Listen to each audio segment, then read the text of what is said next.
Today on the Why of Math, we're asking why are the area elements in polar coordinates what they are? And we know dA equals dx times dy. Nice thing about circles is they're rotationally symmetric. So you can always rotate your coordinate axes to make them convenient.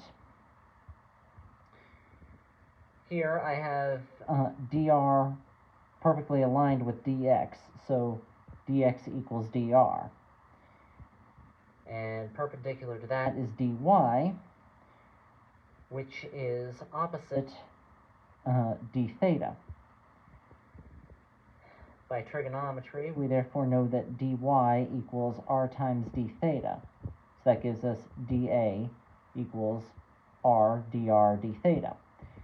Now, what if we want to go into 3 dimensions? Well, dv equals dx times dy times dz.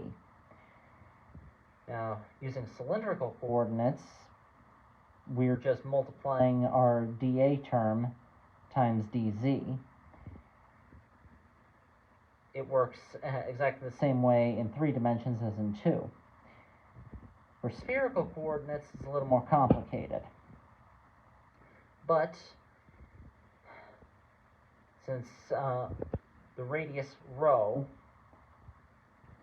squared equals x squared plus y squared plus z squared, we can rewrite that as r squared plus z squared, using r squared equals x squared plus y squared, the same term from our polar and cylindrical coordinates.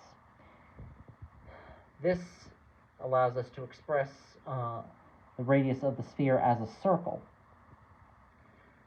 R equals rho times sine phi, and z equals rho times cosine phi.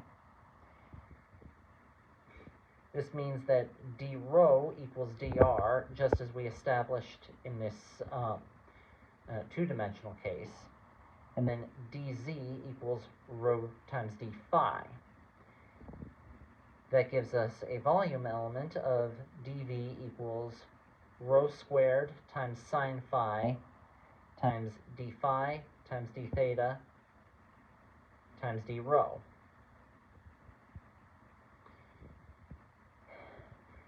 That's all for today. Remember to like, share, and subscribe, and leave any questions in the comments section. I really do appreciate the feedback. See you again next time.